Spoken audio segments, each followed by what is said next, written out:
والنور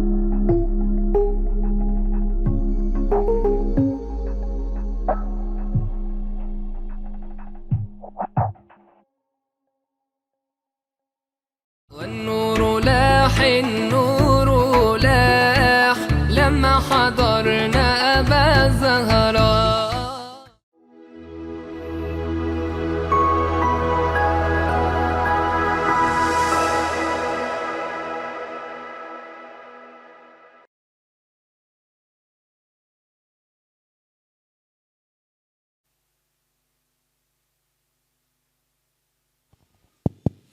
Bismillahirrahmanirrahim. Assalamualaikum warahmatullahi wabarakatuh.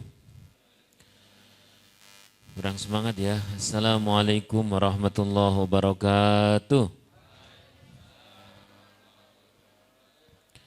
Bismillah walhamdulillah wassalatu wassalamu ala rasulillah wa mawalah wa ba'dah amma ba'dah. Alhamdulillahirabbil alamin. Allah Subhanahu wa taala anugerahkan kepada kita nikmat iman, nikmat Islam, nikmat sehat wal afiat, nikmat bisa ada di majelis ilmu. Semoga ini menjadi tanda kita dirahmati oleh Allah. Kita sedang terus diperbaiki oleh Allah jalan hidup kita, sukses dunia akhirat. Amin. Terus istiqomah sampai husnul khotimah. Nah, kalau doa husnul khotimah itu jangan terlalu detail. Ya Allah, husnul khotimah bulan ini malah bahaya. Pokok kita semoga istiqomah sampai husnul khotimah. Amin Allahumma amin. Sallallahu ala Nabi Muhammad.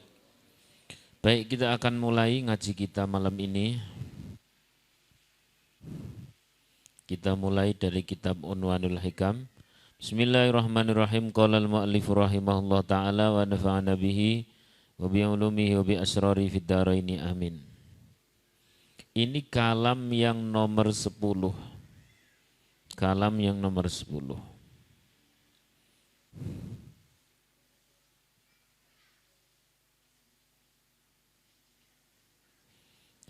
kemarin sudah.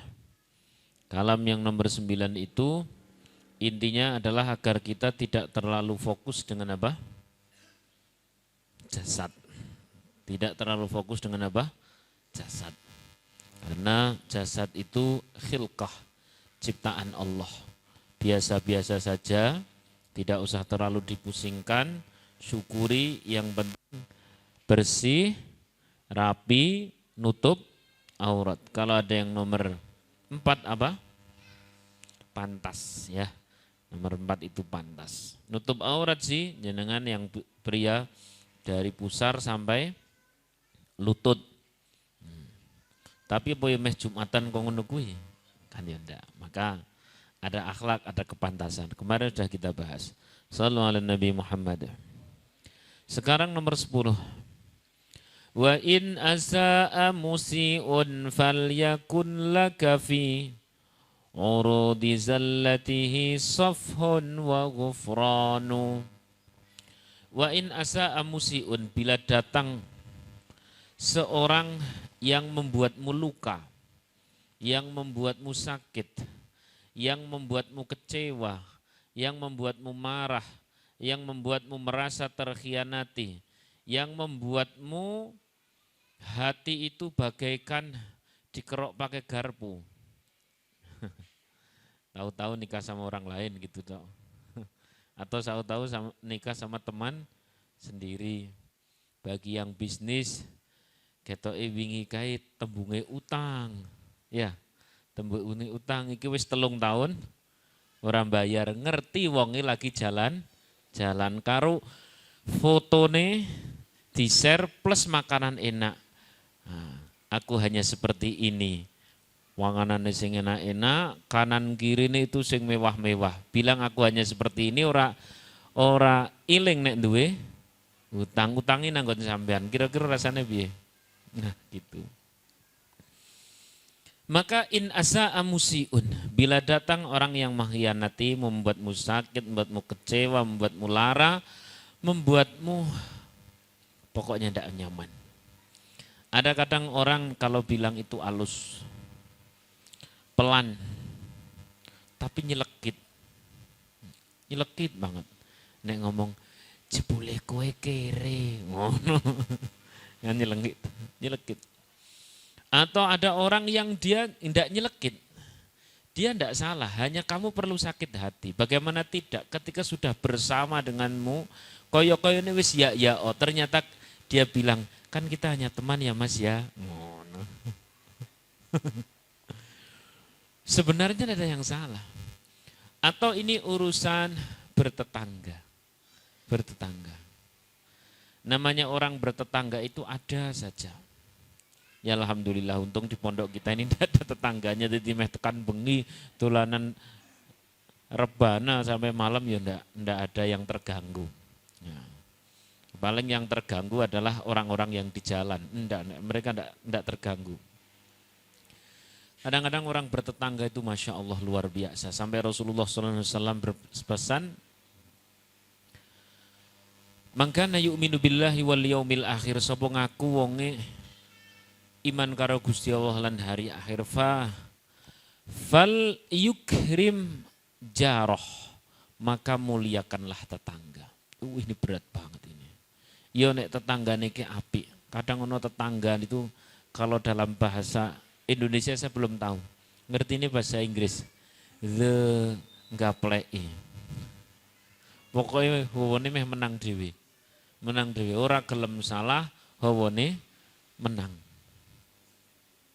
Atau itu yang lebih dekat dengan kita orang tua. Kadang diri kita ini Masya Allah semakin dewasa, semakin sering berseberangan pikiran dengan orang tua. Jenengan pulang, salah. Ndak pulang, salah. Ngasih uang, salah. Ndak ngasih uang lebih salah. Ngomong, salah. Diem, salah. Falyakun laka fi urudi zallatihi, maka terhadap kejadian itu lakukan dua hal. Safhun wa ghufranu. Apa itu safhun? Safhun itu membingkai kejadian. Memberikan makna, memberikan tafsiran yang hakiki. Wa ghufranu, dan memaafkan. Kenapa? Hidup ini terlalu sempit Mas untuk memelihara dendam. Kok kayak ada ngereng-ngerengnya gitu Mas. Ini yang live TikTok belum selesai. Pakai wifi ini aja. Sini. Oh di Mas Bintang. Mas Bintangnya di mana? Pluto atau di planet mana bintangnya? Oh di sini. Sini Mas, cepat Mas. Cepat. Sallu ala Nabi Muhammad.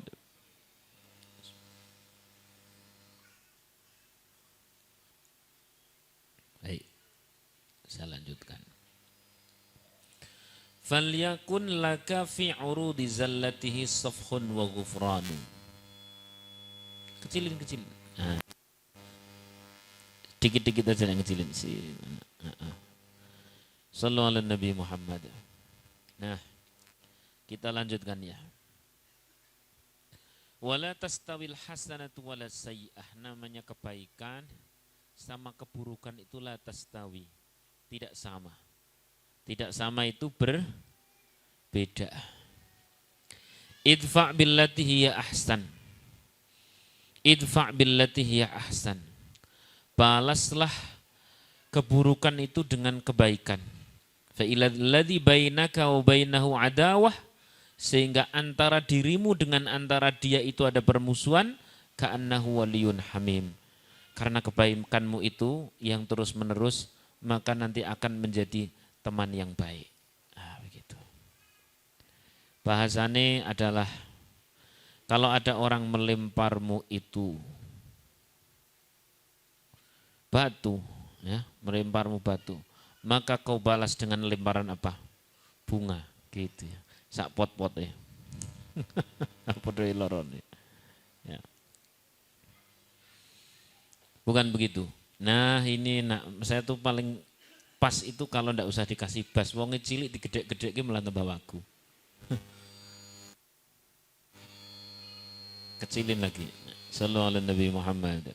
Kadang-kadang menggunakan nasihat baik, kadang-kadang kita memang bebal. Sehingga ada butuh orang yang mengkritik, orang yang membuli dan sebagainya, akhirnya kita baru sadar. Kalau memang demikian, ini persis seperti orang duduk di kursi seperti ini. Kemana bos? Ya sudah sana. Persis orang duduk di sini. Terus kemudian ada, ya, di bawahnya itu ada ular. Ada seorang teman mengatakan, itu loh di bawahmu ular. Lalu saya bawa pentung, yang dipentung ularnya atau orang yang ingatkan? Yang mana harusnya? Ularnya kan. Setiap dalam diri kita boleh jadi ada ular yang berbahaya dalam diri kita. Ada boleh itu namanya pelit. Sehingga Allah kirimkan orang mengatakan kepada kita, wong medit, bakhil. Lalu pada saat kita langsung fokus pada mulut orang tersebut, masukkan mulut orang tersebut dalam hati. Loro. Mending kalau memang itu jenengan pengen produktif, apa ya pelit tenan ya aku ya saya tak deloki. Ketoke wingi Jumat lebar sedekah gede ya. Ya sudah. Maka berarti lakukan sebagaimana yang dilakukan oleh Sayyid Ali Zainal Abidin. Bila dia menghinaku, adalah hinaan itu ternyata benar, aku yang mohon ampun kepada Allah. Bila dia menghinaku, ternyata hinaan itu adalah salah, berarti apa? Fit. Maka aku mohon kepada Allah agar Allah mengampuni dia. Udah selesai. Sayyid Ali Zainal Abidin. Insyaallah. Indah. Nah, kalau kita minimal kita gunakan untuk bahan muhasabah. Jangan-jangan benar ada ular bahaya dalam diri kita bernama pelit, bernama tidak mau ramah, bernama kadang-kadang sibuk dan sebagainya, nggak mau peduli dan sebagainya. Ketika ternyata kita tidak, ya sudah. Kalau ternyata diri kita itu iya, nah berarti yang diterapi siapa? Diri sendiri. Sallallahu alaihi Nabi Muhammad. Ini sampean semuanya kan sudah dewasa. Sudah tidak lagi menolak setiap ungkapan buruk itu dengan perbuatan yang buruk. Karena kalau ada orang merendahkan lalu kemudian kita menjawab dengan kata-kata yang rendah, berarti kita sama-sama orang sing semangat. Ulangi. Kalau ada orang merendahkan kita kemudian kita membalas dengan merendahkan, berarti kita sama-sama orang rendah. Orang mulia tidak begitu. Sallallahu alaihi Nabi Muhammad. Sallallahu alaihi Nabi Muhammad. Pernah datang pada Rasulullah sallallahu alaihi wasallam kala itu beliau sedang sama Sayyidah Aisyah radhiyallahu anha. Datang orang Yahudi bilang begini, "Assalamualaikum." Rasulullah menjawab, "Waalaikum." Sambil santai. Sayyidah Aisyah ora terima. Ya Rasul, mereka itu tidak mengucapkan salam, mereka mendoakan keburukan. Mereka bilang bukan assalamu tapi assam. Apa makna assam? Bisin, labishin. Apa? Celaka. Maka Rasulullah menjawab dengan santai, waalaikum. Ya bodoh. Santai banget. Sayyidah Aisyah ora terima. Ya wajar. Ini mungkin momen Rasulullah SAW sedang ngajari siapa? Istri. Habis itu terus disadarkan. Mas ya sama. Istri itu kadang-kadang naik bertetangga, berteman dan sebagainya. Alhamdulillah kalau sampai di tempat curhat dan sebagainya. Kan setiap hari harus mengeluarkan berapa kata? Dalam penelitian itu loh bro. Berapa wanita itu setiap hari harus mengeluarkan berapa kata? Berapa? Nanggon berapa? 9.000. Wah ngeri ya. 9.000. Jadi meneng meriang. Enggak tahu saya lupa tuh berapa kata. Udah dengerin aja dulu. Terus habis itu ya wis. Nodok wis selesai. Ya tapi aja ya wis tok. Kadang urung puas. Atau Masya Allah. Kita perlu menyedarkan dengan cara kita bersikap yang lebih santun dan santuy. Tidak perlu reaktif. Masih ingat ya, pada saat ada Ustadz Hanan di sana itu kan kita sebelumnya sudah diskusi. Bagaimana nih sebaiknya anak muda terhadap isu-isu masa kini. Beliau cerita, saya pun cerita. Kemudian tak ulang lagi di sana. Masih ingat ya, ada falsafah di mana setiap perbedaan atau konflik yang ada di Indonesia ini sebenarnya bukan murni karena konflik, tapi karena ada pihak ketiga yang mengadu Manusia mengadu domba. Yang mengadu manusia mengadu domba. Yang mengadu manusia. Nah, yang dengan mengadu, yang dengan membrengkan, apa bahasanya? Yang dengan membenturkan, yang dengan mensabungkan, ya, sabungan kayak sabung ayam gitu ya. Maka pihak ketiga ini akan dapat keuntungan.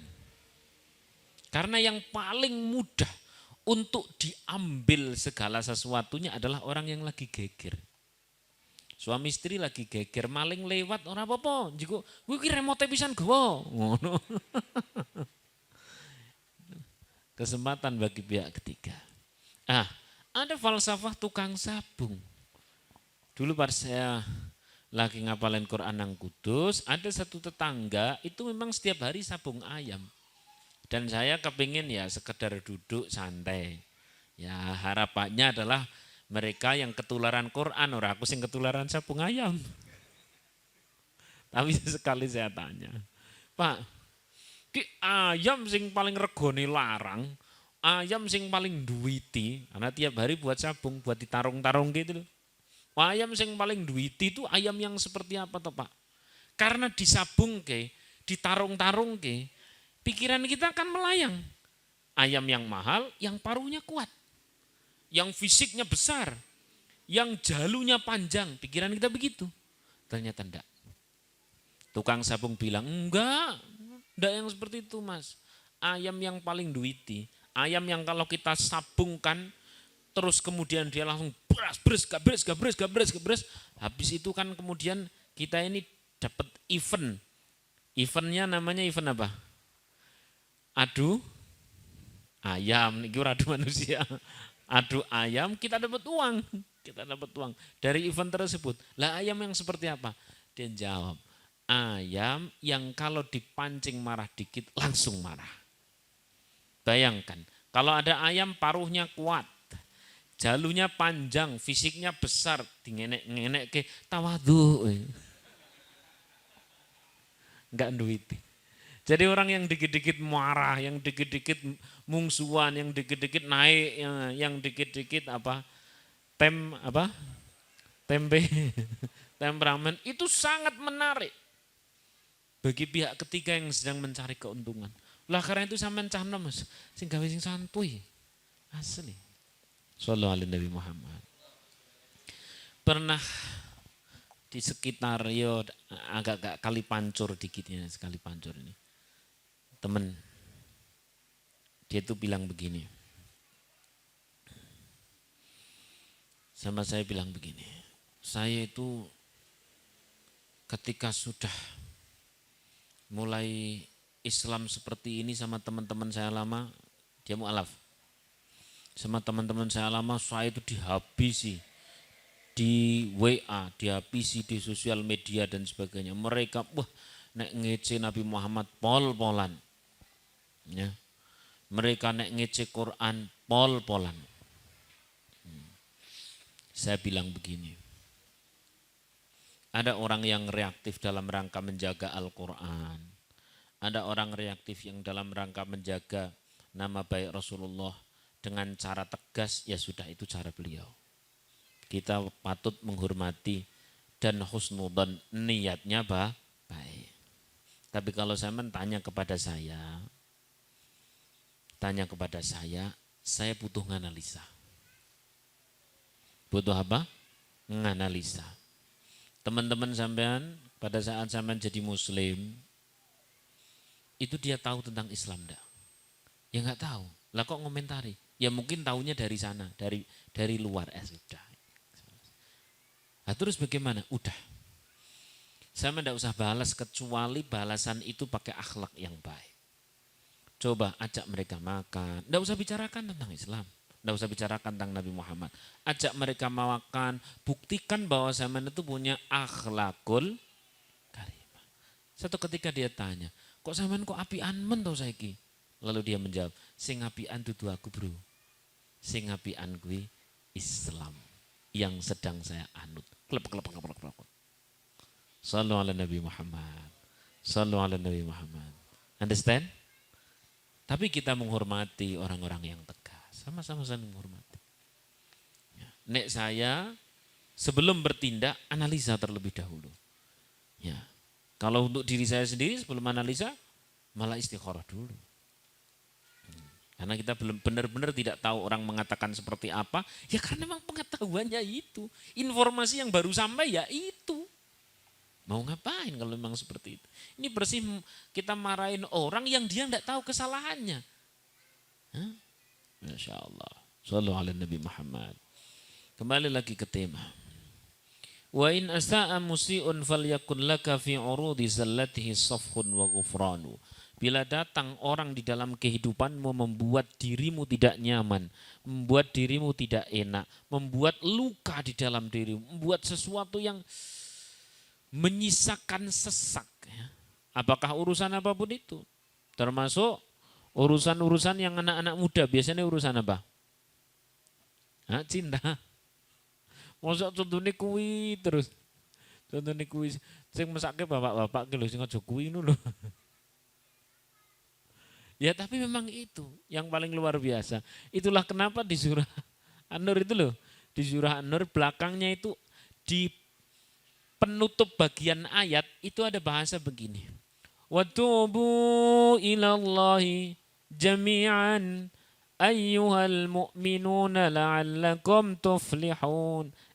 Tobatlah kalian semua. Jami'an. Kamu semua. Tanpa terkecuali.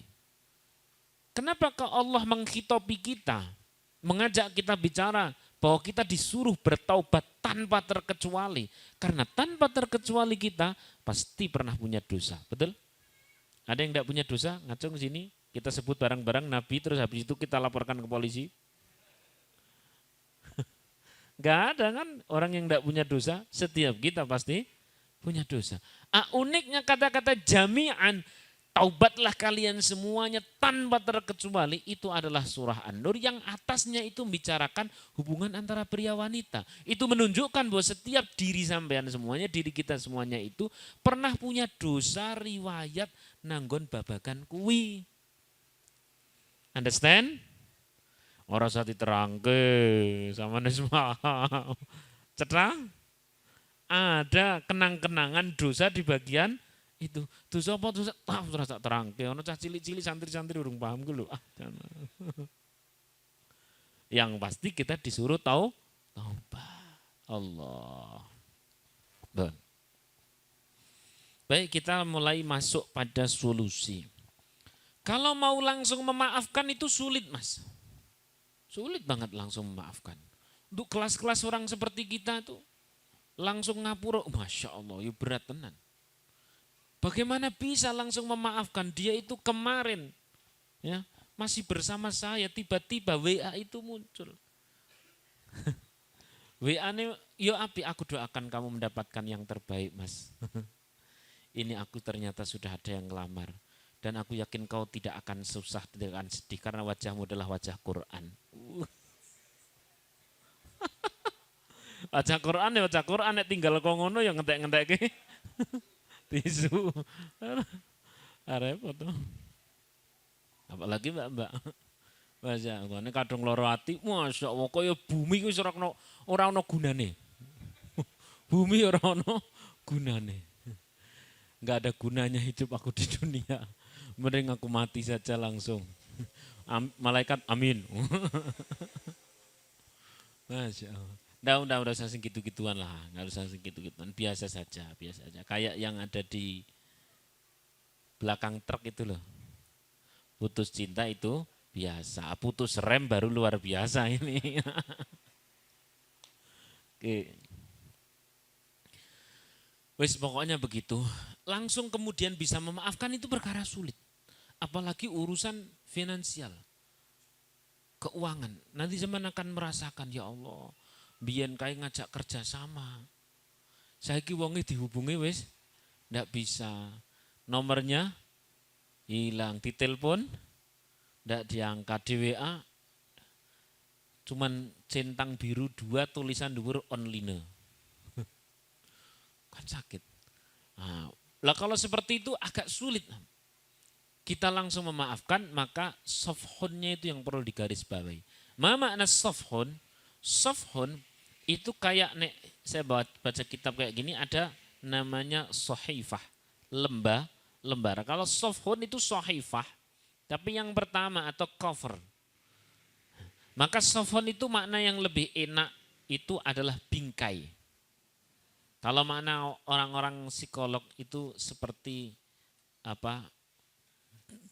Reka ulang kognitif lah kurang lebih begitu. Kalau makna-makna kita pokoknya carilah sudut pandang yang lain. Tapi sudut pandang yang lain itu, makna yang lain itu, cover, bingkai, kalau itu yang dimaksud adalah sofhon, itu adalah bingkai yang hakiki. Makna yang hakiki, bukan sekedar ngayem-ngayemi. Misalnya sing ngayem-ngayemi contoh ingin lah, berulang kali saya contohkan zaman orang sini sama-sama Sampangan, terus kemudian ketemu di pasar Johar, pas lagi ketemu kan saling sapa toh, Assalamualaikum bro, dia ndelunyur toh. Kita kan butuh memberikan makna kejadian tersebut agar hati kita ndak gusar. Cara maknanya mungkin orangnya tergesa-gesa, udah selesai, atau mungkin uangnya kebelet ngising, udah sampai. Nah itu namanya ngasih makna yang ngayemi.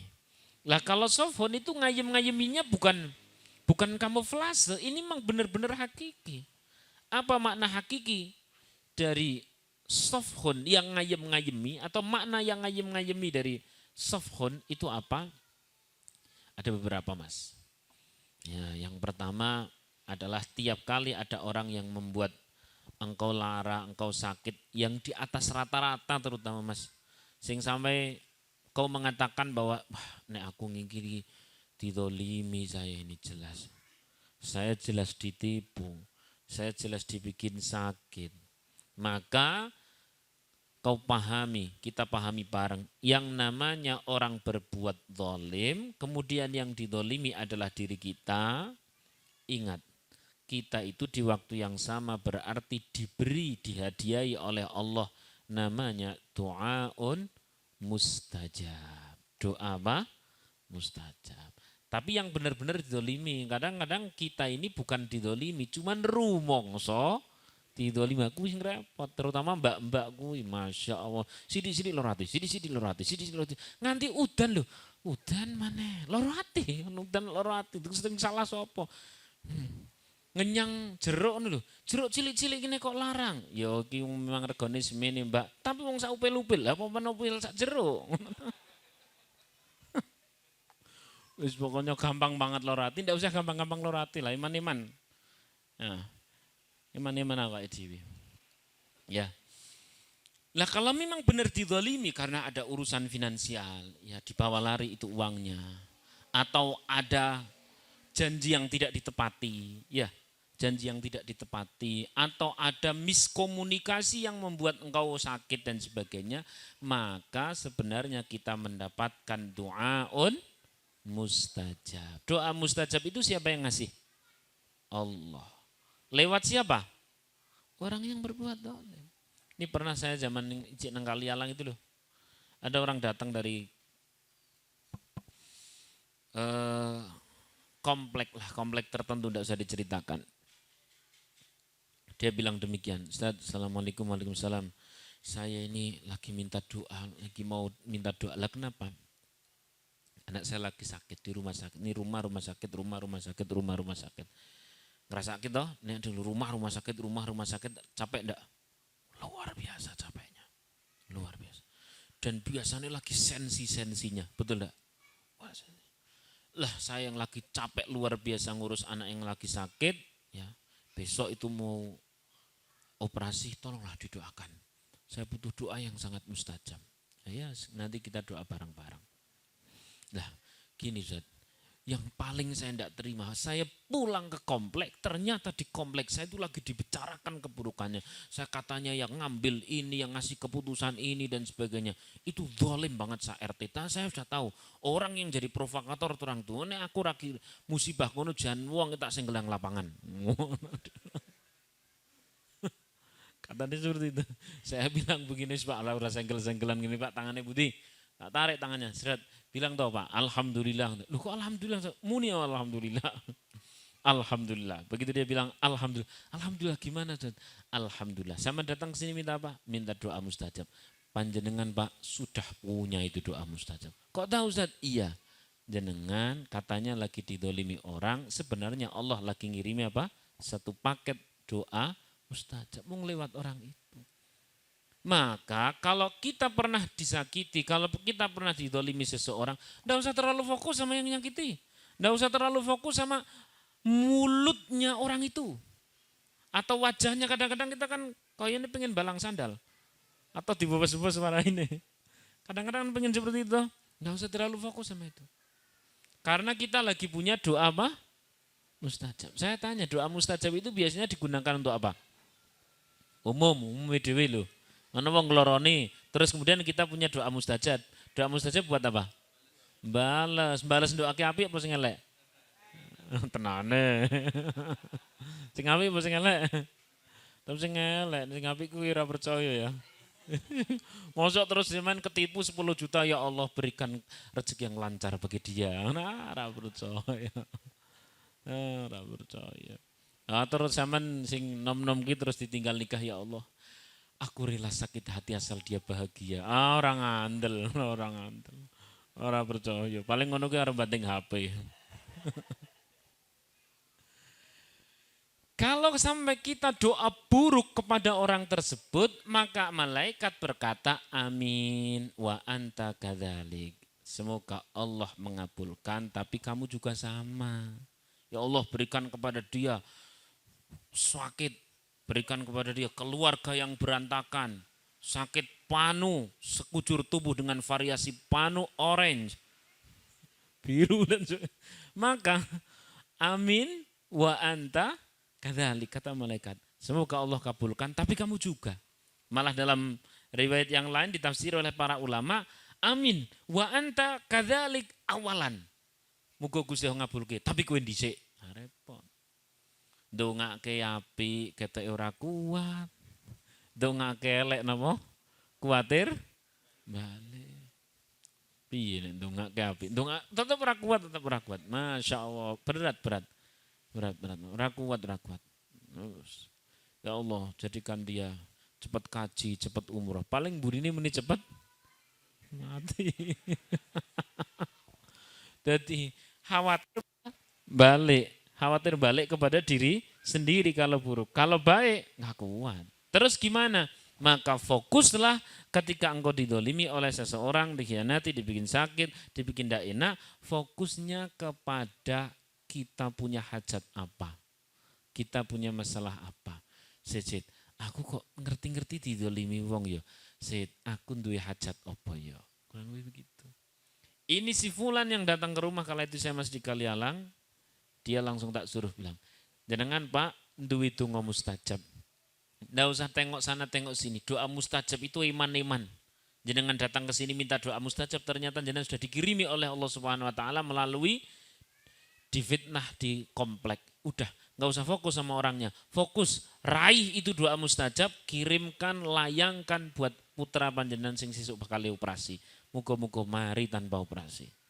Dan betul sembuh. Sampai hari ini masih hidup sampai biasa. Sallallahu alaihi Muhammad. Simpel itu. Ini janjiannya ngaji ini ringan atau berat? Ringan atau berat? Ringan lah. Sing berat apa nih? Kandani kok. Masya Allah. Ya Allah ya Rahmani Rahim. Bismillahirrahmanirrahim. Itu yang pertama. Sebelum yang nomor 2 ini, saya tuh tema ini udah sering. Rumong Soku sering banget. Ini kalam yang keberapa? 10 ya. Sering banget. Sebelum masuk ke yang nomor 2, makna sofun. Sofun itu ngayem-ngayemi atau memberi makna dari sebuah kejadian yang sakit untuk diayem-ayemi dengan pengayem-ngayem sing hakiki. Bukan sekedar kamuflase, bukan. Tapi memang benar hakiki. Belum masuk nomor 2, sholawatan dulu aja.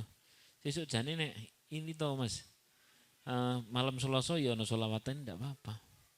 Ya, ada sholatin apa tadi siapa ya vokalnya? Ya.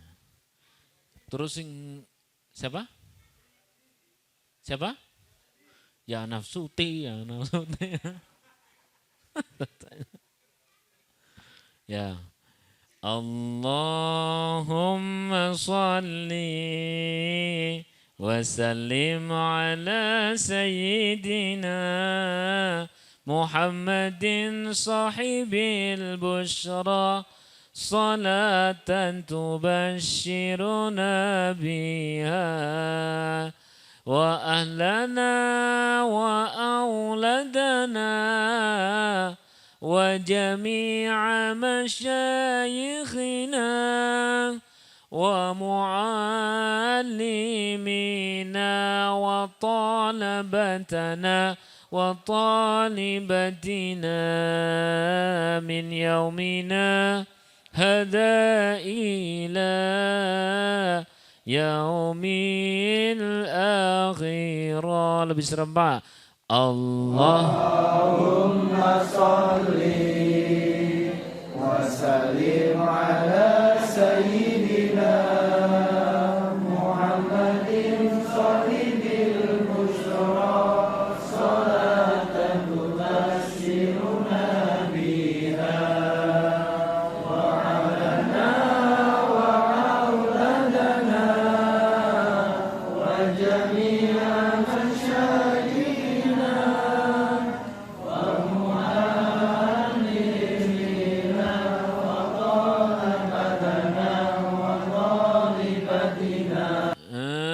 من يومنا هذا إلى يوم الآخرة. Sallu ala Nabi Muhammad. Nomor 2. Yang namanya sofhun itu adalah memberi makna ulang sebuah kejadian yang menyakitkan dengan makna yang ngayem-ngayemi, tapi ngayem-ngayemi ini ngayem-ngayemi yang hakiki, bukan ngayem-ngayemi yang kamuflase. Tiling-iling ini makna sofhun. Jadi yang paling enak jenengan punya catatan itu sesekali bikin update status. Kalau datang sesuatu yang menyakitkan, maka lakukan yang namanya apa? Sofhun. Sofhun itu memberi makna kejadian yang menyakitkan dengan makna yang menyenangkan, yang membuat happy, yang bikin untung. Tapi ngayem-ngayem ini bukan sekedar kamuflase, melainkan apa? Hakiki. Udah, jenengan pilih bahasa sendiri-sendiri gitu, yang paling gampang diingat. Yang nomor 2, makna hakiki dari sofhun agar kita ini orang gampang jengkelan. Biasa saja. Malah kalau dipikir-pikir, anak kemudian orang tersebut jadi sehat. Wasilah apa? Doa mustajab. Doa mustajab yang ngirim siapa? Allah. Melalui siapa? Orang yang menyakiti. Berarti orang yang menyakiti itu sebenarnya orang yang jengkeli atau orang yang berjasa? Jengkeli atau berjasa? Nah, wis ngono jawab nih jengkeli ngono kok. Berjasa, jengkeli. Ya enggak tahu benar-benar berjasa toh. Ya Allah, ya Rahman, ya Rahim. Nomor 2. Makna sofhun nomor 2 adalah maknai bahwa setiap ada orang yang menyakiti itu berarti orang tadi memberi bekal untuk kita. Bekal apa? Ya bekal perjalanan. Saya tak tanya sama jenengan. Ini sudah pernah berangkat umroh semua ya? Sudah semua? Ada yang belum? Insya Allah bulan-bulan depan ya. Bulan-bulan depan bisa sampai ke Makkah, sampai ke Madinah. Mumpung di majelis ilmu tuh niatnya yang tepat banget. Ya Allah, ini nang majelis ilmu. Moga-moga mustajab. Aku niat ngaji bener-bener ngaji lillahi ta'ala. Iki nang pucuk Semarang Gunung cek pati maneh. Nah, umrah Gunung Gandum misalnya. Wis niat lillahi ta'ala wis pokoknya. Soko Semarang paling bawah siapa? Mana? Daerah mana? Hah? Pucang Gading. Oh tenang. Ya, Masya Allah. Diniati tenanan ngaji. Diniati tenanan ngaji. Maka jadi dungane mustajab. Ya, mas-mas, mbak-mbak dan sebagainya niati tenanan ngaji. Nah, salah satu dungane tadi itu. Kalau orang umroh itu paling pol berangkat berapa hari? Dari berangkat sampai pulang berapa hari? 9 hari. Itu kan yang paling reguler ya. Yang rodok suwi piro? 14, ada yang 16. Kita berangkat umroh 16 hari atau 12 hari. Lu kok ono sing nyangoni? Seneng enggak? Seneng. Sampai bandara seret. Wah ini saya titip. Titip buat apa ini? Pokoknya silahkan. Ini saya seneng kalau ada orang mau berangkat umroh. Silahkan ini buat apa? Buat sangu panjenengan. Barang dibuka amplope ijik ono tulisan saka bank bundelan dari siji alias 10 juta. Ngeri. Ijik ono WA-ne maneh. Nganu ngapura kuwi mau amplope mung amot semono tok. Sing liyane tak transfer ya. Luar biasa. Masya Allah. Ini bukan penipuan. Orang ngomong sing PDF ternyata penipuan itu. Ini yang ini mati mas. Ini lupa ndak di casnya dulu. Nah. Atau yang sing ini tuh ini diganti Instagram mas. Ini diganti Instagram karena tadi yang live Instagram lebih banyak. Kalau yang TikTok sedikit tak. Ganti live Instagram. Kasihan yang jauh-jauh. Mereka niat banget kepingin kesini. Tapi khawatir hujan. Kata dia, saya cinta sekali dengan majelis ilmu. Tapi nek udan ora mangkat.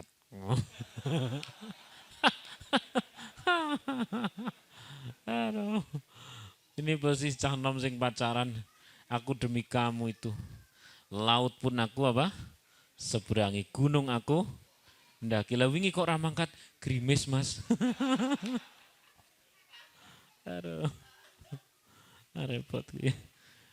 Ya lanjutkan. Sampai mana tadi? Grimis. Orang-orang grimis.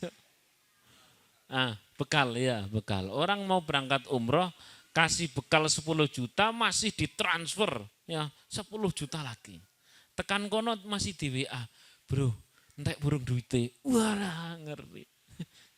Sama niki tenanan aja terus minggul bare tangi. Ora iki tenanan kok.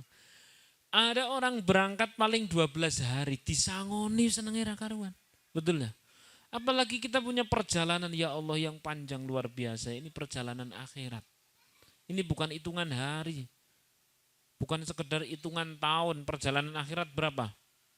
Miliar, triliun, miliar, triliun, triliun, miliar triliun, triliun, miliar tahun. Miliar, triliun, triliun, miliar. Tidak habis-habis. Loh kok ada yang ngasih bekal? Siapa itu orang yang ngasih bekal buat perjalanan kita yang panjang, kenunggu gaya sangu perjalanan, adalah orang yang sempat membuat kau sakit, orang yang sempat membuat engkau ini tidak nyaman dan sebagainya. Sejatinya dia kirimkan pahala sholatnya untukmu. Sejatinya kirimkan pahala puasanya untukmu. Kudune kita bilang apa? Alhamdulillah, matur, terima. Kirimi pulsanya. Nek ora kirimi pulsa yo apa opor ta apa. Nek ndak yo apa nasi goreng ta apa. Lu beneran saya pernah melakukan sing model-model ngono kuwi. Tak kirimi roti, kan saya datang minta maaf kepada seseorang. Boto-boto gitu. Kata istri saya, ora usah teko ngomong kuwi lho wong sing wong kon wis to, mosok dhewe kurang ngomong tok nek ngaji. Wis to mangkat saya sendiri, saya karena kadang-kadang ada pikiran, ojo-ojo kalau dia itu banting muka, banting pintu, banting piring, banting tulang, banting setir. Kan pikiran dhewe tekan kono ya.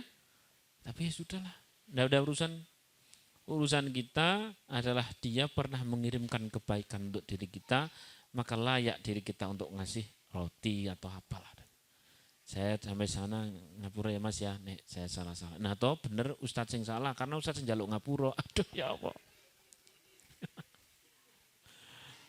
Loro. Tapi tidak apa-apa, Masya Allah.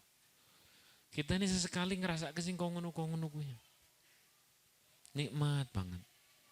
Ya Allah ya Rahman. Sallu ala Nabi Muhammad. Sallu ala Nabi Muhammad. Satu ketika nanti kita buka, ya, itu buku catatan amal. Kita akan baru benar-benar lihat. Loh iki kok aku orang ngelakoni sholat, orang ngelakoni poso, orang ngelakoni kebaikan-kebaikan. Tapi kok ono ganjarane? Barang dibuka, oh Masya Allah. Ini kirimannya si A, aku wis turu wong ijik ngrasani perhatiane. Alhamdulillah. Celum malah loro hati, kok loro hatinan meneng ngopo ya. Tahu kan kata dokter bahwa penyakit itu bukan dominan dikarenakan oleh makanan kan, tapi oleh pola pikiran, oleh pola hati dan sebagainya. Maka rasa gampang loro hati biasa. Alhamdulillah. Cara Imam Syafi'i tiba-tiba ada muridnya bilang demikian, ya Imam, itu tuh orang tuh kalau di depan sampean koyone munduk-munduk, ngormati ini ternyata nang buri ngelek-elek jenengan. Kata beliau santai saja, ya Alhamdulillah. Malah nek wong ngrasane aku nganggep aku elek kan mending tuh Alhamdulillah. Nek dhewe ya Alhamdulillah, malah nek wong nganggep dhewe elek kan ora terus nyilih utang dan sebagainya biasa. Sallallahu alaihi Nabi Muhammad. Tuh. Kalau kata Syekh Hasan Al-Basri, beliau satu ketika lewat sebuah perkumpulan orang itu menggunjing habis-habisan ke Sayyidina Hasan Al-Basri ini, tapi ini ulama tabi'in luar biasa. Begitu sampai beliau sampai rumah, padahal tahu, terus kemudian muridnya itu ngasih kabar, ya Syekh panjenengan itu dihabisi nama panjenengan sampai entek wis pokoknya nang kono kae. Nah, terus gimana ini? Kasihlah mereka sesuatu baik. Mikirin murid-murid, langsung Syekh Hasan masuk ke dalam, nggarit wong nggawa celurit wong nggawa apa? Ternyata ditutupi pakai kain, nampan itu pakai kain. Pikirnya murid-murid iki apa to ya? Nah, dibawa barang dikekno kono ternyata Masya Allah bahan makanan, ada juga uang, ada juga perhiasan. Katakan kepada dia, terima kasih. Wah, ini muridnya kan, waduh, ngerti ngono aku ya sing ngrasani yo. Ya udah. Kok bisa seperti itu ya Syekh? Kok bisa seperti itu? Habis itu pulang, kok bisa seperti itu? Iyalah. Saya ini lama kepingin ngumpulin amal soleh untuk perkara-perkara akhirat. Lu kok ono wong gelem-geleme ngasih untuk saya? Alhamdulillah. Langsung saya masukkan ke yang nomor berapa? 3. Kalau tadi nomor pertama berarti hakikatnya kita dapat apa? Doa mustajab. Yang nomor 2 berarti kita apa? Disangoni. Yang nomor 3. Sholawat dulu. Kan jenengan biasanya vokal sholawat ya? Sholawat apa gitu sing seneng jenengan apa? Barang-barang. Ikut ya. Kasih mik. Saya tuh pas awalnya tro api suwi-suwi elek. Ya. Yang seru ya. Tak, saya dulu terus jenengan lanjut ya, karena saya nek suwi-suwi engko langsung bleret.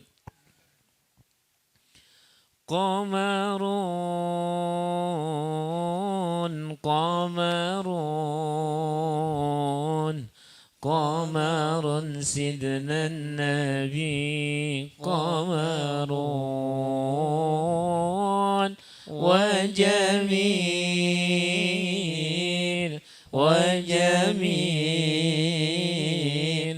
وجميل سيدنا النبي وجميل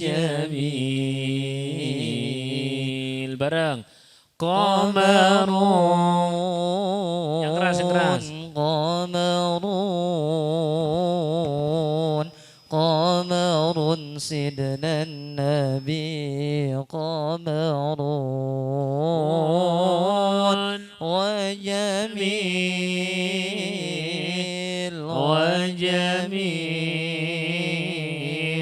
وجميل سيدنا النبي وجميل وكف المصطفى كالورد نادي الله الله وإطرح يبقى إلى مست أيادي الله الله وكف المصطفى كالورد نادي الله الله وإطرح يبقى إذا مست أيادي الله الله وعم نوانها كل العباد وعم نوانها كل العباد وعم نوانها كل العباد حبيب الله يا خير البراء يا قمرون قمرون قمر سيدنا النبي قمرون وجميل وجميل وجميل سيدنا النبي وجميل صلوا على النبي محمد. Nomor 3. Biasa saja Mas, pokoknya ini latihan sehat lah. Latihan sehat. Ini nyekeling kan ya? Buat disrawe sithik. Ya. Latihan sehat. Apa latihan sehat berikutnya?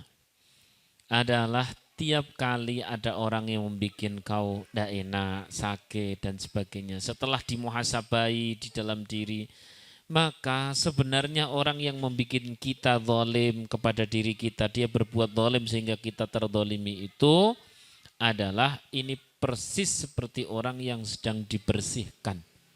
Bersihkan dari apa? Saya tak tanya sampean, tiba-tiba datang ke rumah sampean atau ke kosan sampean itu orang yang ngresiki omah. Rumahnya dibersihkan. Itu cucian konjenengan sing wis 2 minggu apa 2 sasi.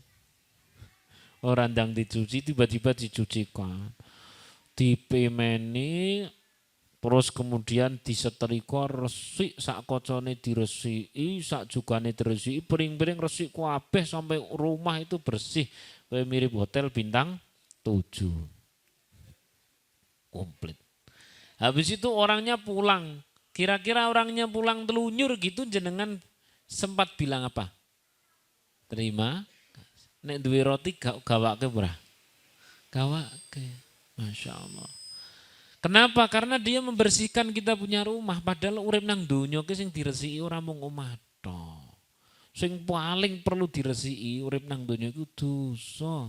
Dosa siapa? Dosa kita sendiri. Maka kalau ada orang yang menggunjing, menyakiti, mendolimi diri kita, sejatinya dia lagi ngerewangi, membantu kita ngurangi dosa, beban-beban kita yang berat yang ngurangi. Harusnya kita bilang apa? Ternuwun, alhamdulillah.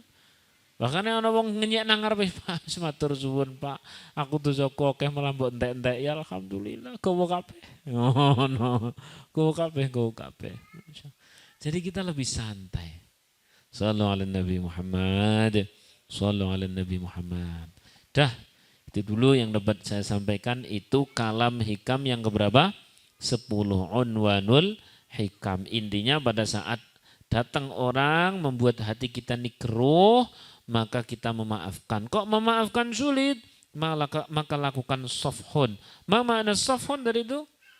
Memaknai ulang sebuah kejadian dengan makna yang hakiki, yang menyenangkan, yang bikin kita santai. Jadi di tonggo sing nyelekiti alhamdulillah hidup-hidup surga nang pinggir dalan ya. Surga nang samping omah begitu ya. Kalau itu kok dilalah bukan tetangga tapi garwane jenengan Mas, ya Allah alhamdulillah Mas, nek garwane jenengan solihah dan rojo jenengan. Kok garwane jenengan ora solihah asli cepet dadi wali wis ngono. Angel alhamdulillah wis ngono. Yes.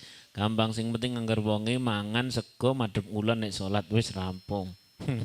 Sarene Gus Samun. Wis. Masya Allah, alhamdulillahirabbil alamin. Sallu ala Nabi Muhammad. Sallu ala Nabi Muhammad. Baik, yang nomor, oh kok sudah selesai lah. Kita Fatihai, terus kemudian kita ngaji kitab yang lain. Jam berapa ini? 9:30, 8:30 dah. Hah? 10:30 apa 8:30? Oh, jauh 10:30. Ya. Bismillahirrahmanirrahim. Kita Fatihah dulu untuk kitab Unwanul Hikam sekaligus pembukaan kitab Uqudul Jen. Al-Fatihah. A'udzubillahi minasyaitonir rajim. Bismillahirrahmanirrahim. Alhamdulillahi rabbil alamin arrahmanir rahim maliki yaumiddin iyyaka na'budu wa iyyaka nasta'in. Shiratal ladzina an'amta 'alaihim ghairil maghdubi 'alaihim waladdallin. Amin ya Allah. Ini hadis untuk suami dulu atau hadis untuk istri? Hah? Suami ono suami yo suami dhisik. Nuruti wong wedok nek ora nuruti wong wedok engko salah terus lho Mas nyaman.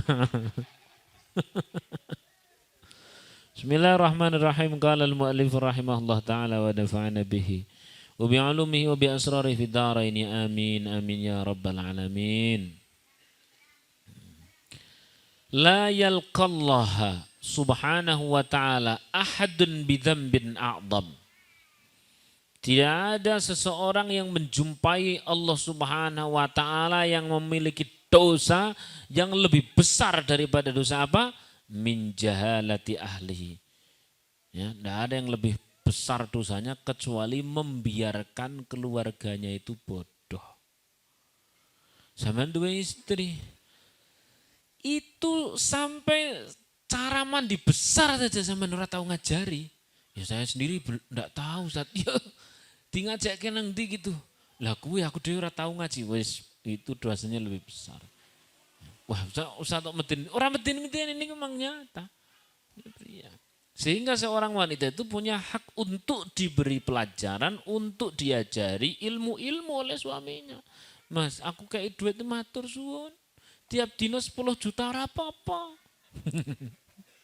Cuman yo kayak ilmu lah. Siapa itu Allah? Siapa itu Rasulullah? Siapa itu sahabat Abu Bakar? Siapa itu sahabat Umar? Siapa itu Sayyidah Aisyah? Siapa itu Khadijatul Kubra? Kasih tahu aku Mas. Aku ora ngerti kata tanggane dhewe Mas. Nah kalau kau nggak bisa ngasih tahu, ya datangkan kepadaku guru gitu Mbak. Jangan bilang begitu. Datangkan kepadaku guru. Lah kuwi gurune sapa ya? Bos nang Indramayu kuwi.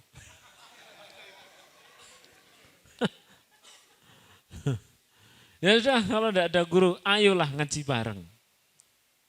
Ngaji bareng. Maka ini kita kasih sepakat nama ngaji yang nomor 2 ini namanya ngimami. Ngaji rumah tangga Islami. Ya, 1 pesan hadis buat suami, 1 pesan hadis buat istri, udah selesai. Semoga ini kenang-kenangan tekan akhirat. Orang tuh kalau masih dalam proses belajar, kalau ada salah-salahnya, tinggal pura. Nek blas orang tahu belajar, kok salah? Dosanya jadi lipat 2. Siji dosa ora tau sinau, nomor 2 dosa salah. Nah ini yang paling bahaya bagi seorang suami adalah membiarkan dia punya keluarga dalam kondisi bodoh. Sampai anak-anaknya selesai aliyah, ditakoni iso maca Quran burung, gedek-gedek. Bahaya itu. Masya Allah. Lah kau nek mong trimo anak dadi gede, kuwi ora usah diapa-apake mong pangkani tok ngerti-ngerti gede. Betul enggak? Lho betul atau tidak ini? Gede dhewe.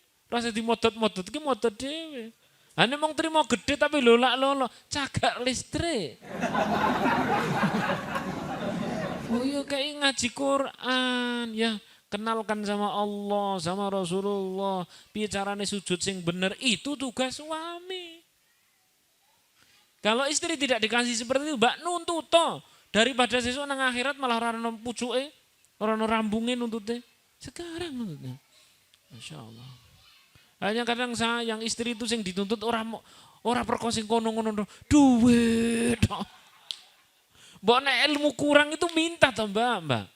Saya tuh sampai bilang sama istri saya, sehari itu kalau belum didapat nafkah bernama ilmu, bilang. Sallallahu alaihi Nabi Muhammad. Oh ini penting ini. Ya urip swidak tahun 70 tahun enggak tahu siapa nabi kita. Bagaimana akhlaknya beliau sama tetangga, bagaimana akhlaknya kepada para istrinya, bagaimana akhlak beliau kepada para sahabat, bagaimana akhlak beliau kepada hewan dan sebagainya. Tidak pernah tahu. Yuk iman-iman banget tuh ya Allah, ya Allah. Apalagi itu anak-anak kita. Iki nek ora diapa-apai gede dhewe to wis. Wah gede dhuwur. Tahu-tahu gede ini sak sampean nanti. Yang hari ini masih kecil-kecil tahu-tahu besar. Wong sampean kan yo anak. Ini hasil orang tua toh? Apa downloadan? Atau jedul saka wait. Ya Allah. Itu hak hak seluruh keluarga untuk menuntut pemimpin rumah tangga bernama suami. Nafkah itu juga ilmu. Jangan dibiarkan bodoh itu keluarga. Insya Allah. Maka Mbak, kadang-kadang jenengan itu dilamar seseorang atau ditanya seseorang terkait masalah mau menikah dan sebagainya. Tanyakan juga tentang satu hal. Saya ini bodoh mas. Kalau engkau mau benar, mau serius sama aku, tolong kita nanti setelah menikah kita benar-benar terus belajar.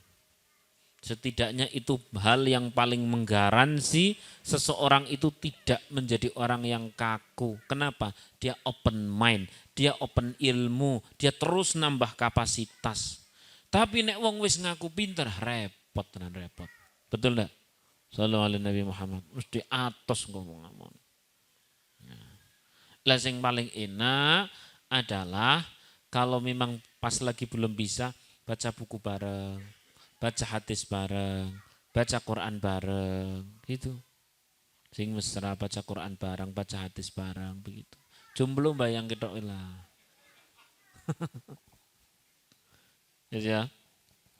Jelas ya Mbak ya. Salah satu yang perlu kau tuntut dari suami bukan hanya nafkah zahir, nafkah batin, tapi hari ini dapat insight. Ya ini nafkah apa tadi? Ilmu. Kalau kau sayang sama suami, agar kelak suami tidak dihabisi oleh seluruh keluarga di akhirat, maka tuntun sekarang, bukan tuntun sih bahasanya, maka mintai sekarang untuk setiap hari ngasih apa? Ilmu. Kalau ndak bisa, ya datangkan guru. Kalau ndak bisa, ngaji bareng. Ndak bisa, izinkan suami untuk ngaji. Kok izinkan suami toh? Izinkan istri untuk ngaji. Atau seminim-minimnya gini wis Mbak. Seminim-minimnya, mas, iki meh Jumatan. Nggo tolong toh mas, nyun sewu banget. Pas nanti khotbah apa, tolong mas, pas khotbah tiling-iling. Habis itu saya punya hak untuk mendengarkan ilmu Jumat ini, ilmu pekan ini. Ngono mbak. Sehingga punya suami bilang begitu ya, Jumat besok bilang begitu. Ini sekedar kabar mbak, kadang-kadang yang namanya suami itu nek mangkat Jumatan wis mangkate telat, bali gasi. Begitu ngrungokke khutbah langsung bismika Allahumma, ya bismika amut plek, is dead.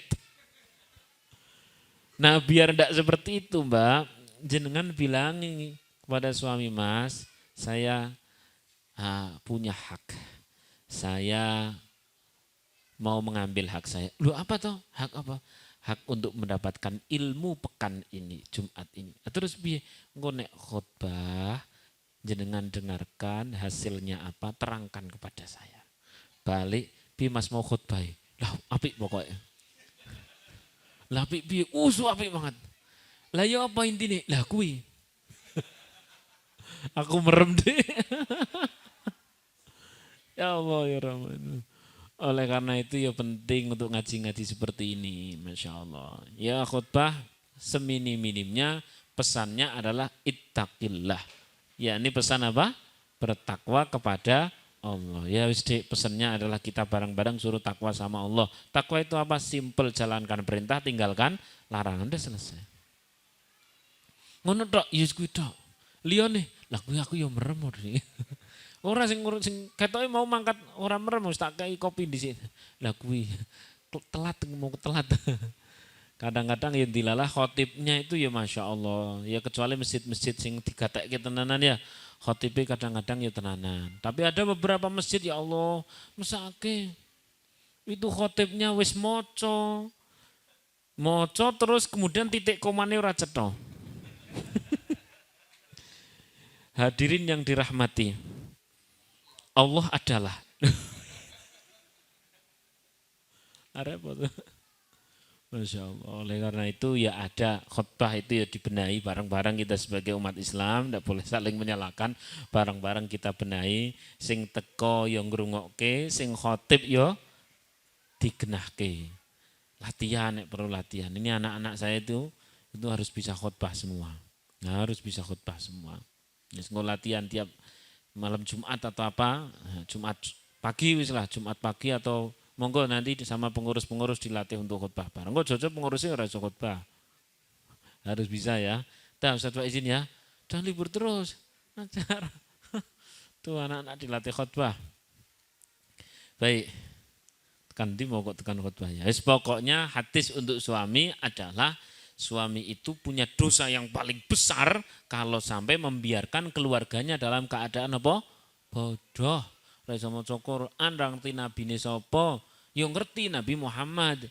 Terus nek sing 25 nabi lah kuwi. Ketane Nabi Muhammad. Terus sapa ya? Sing nganggo muni gumilang-gumilang. Astagfirullahaladzim. Enggak. Itu harus diajarkan 25 nama nabi. Nek malaikat coba lah kuwi aku ngerti ni Israil tok, Dik. Sampeyan cedak menaruh Israil tuh ya. Jangan biarkan sampean dari kondisi orang yang bodoh ya Mbak, saanak-anak jenengan. Tuntut itu suami agar ngasih apa? Ilmu, wis dieling-eling kuwi. Kenapa? Karena itu menjadi dosa yang paling besar bagi seorang suami adalah membiarkan keluarganya apa? Bodoh, Bun. Sekarang satu lagi hadis untuk istri. Shallu ala Nabi Muhammad. Shallu ala Nabi Muhammad. Shallu ala Nabi Muhammad. Kemarin sudah sebenarnya, tapi kok memang diulang 2 kali dan hadis rawinya beda, ya saya baca lagi tidak apa-apa. Idza shallatil mar'atu khamsaha. Ketika ada seorang istri dia sholat 5 waktunya sudah ditunaikan. Wa shamat syahraha. Puasa Ramadannya sudah ditunaikan. Wa hafidhat farjaha, dia menjaga kehormatan. Hati-hati kalau wong lanang liya. Ya. Itu nek pasang foto ya sing rodok hati-hati. Memang kalau memang harus foto ya bareng-bareng atau bagaimana lah pokoknya begitu.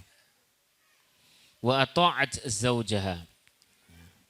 Apalagi ini yang akhir-akhir ini bisa foto itu bisa diedit ya. Diedit fotonya dengan Mbak terus ngisore jebule fotone wong liya sing ora nganggo klambi. Naudzubillahi min dzalik. Tunggu gawe bahan fitnah. Hati-hatilah. Hafidhat farjaha itu pokoknya menjaga kehormatan ya, menjaga kehormatan. Terus pokok hati-hatilah, monggo hati-hati dewe.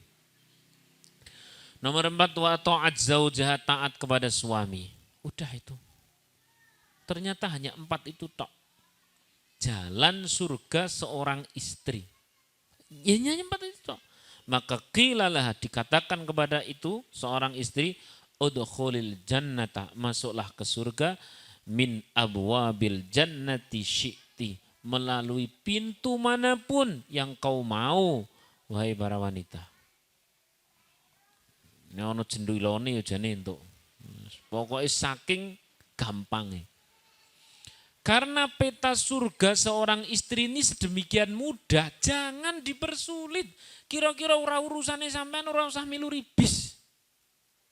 Dadak ngurus iki, dadak ngurus kae, kabeh dikomentari, kudu takon iki, kepo itu, kepo ini, Masya Allah. Tapi ini saya sedang amal soleh.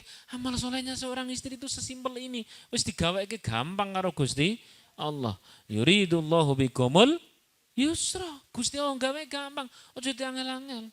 Dadak itu tetangga kita tuh ngene tuh Mas. Ini sing kari ngene Masya Allah wis to. Urusan yang selain urusan yang penting itu bagi seorang istri tidak usah tahu, atau ndak usah mau tahu. Wes ngono wae. Sesimpel itu. Nah, tugasnya suami apa? Ngajari. Wis to Dik, kuwi urusane wong sepura lah. Iki urusane suami wis ngomentari engko nganggo wis tau tenang wis ngerti wis dadi duit ngono wis ngoten. Sallallahu alaihi Nabi Muhammad.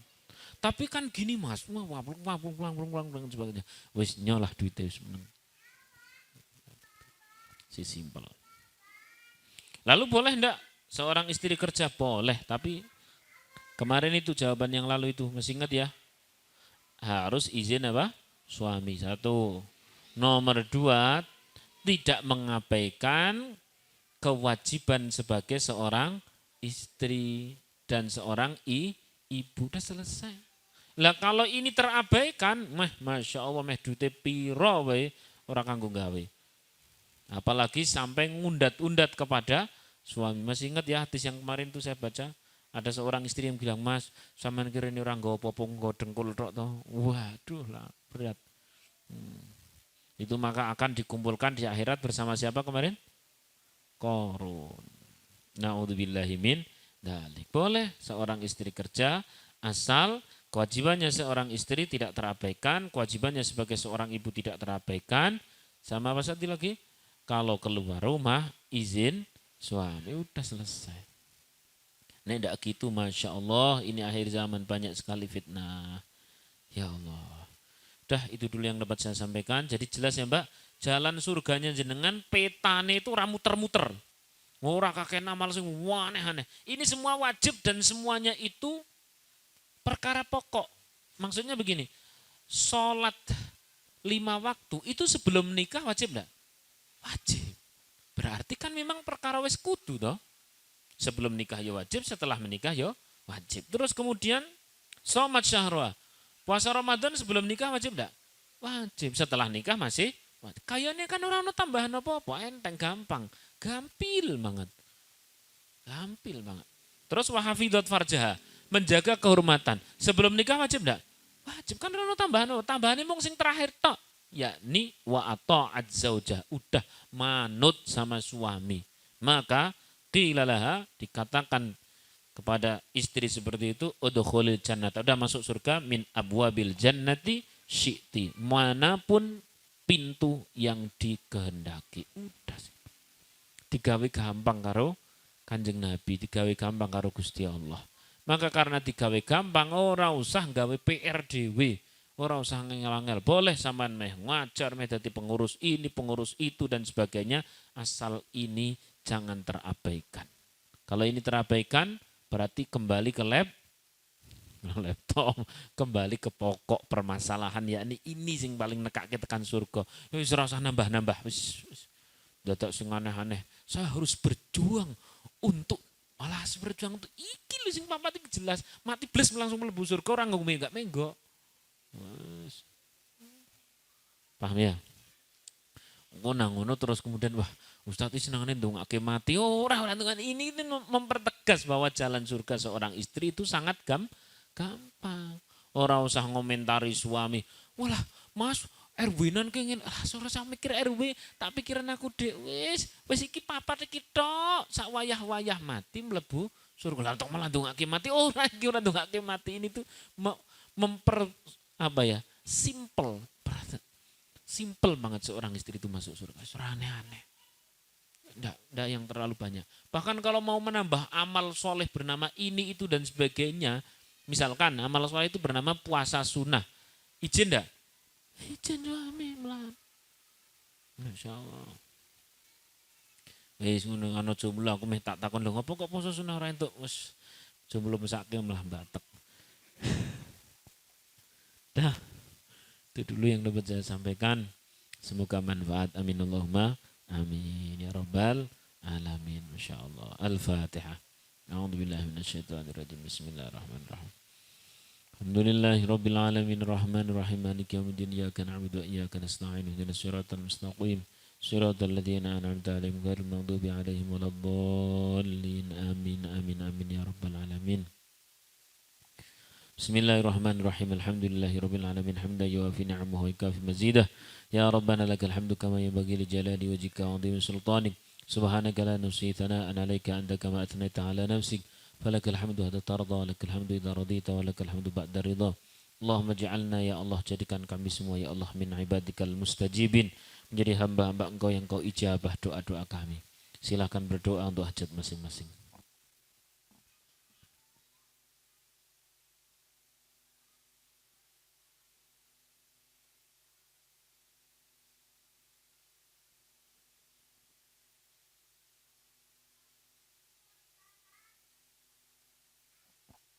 Rabbana atina fid dunya hasanatan wa fil akhirati hasanatan wa qina adzabannar.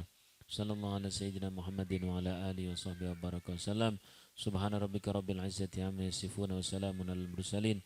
Alhamdulillahi rabbil alamin. Al-Fatihah.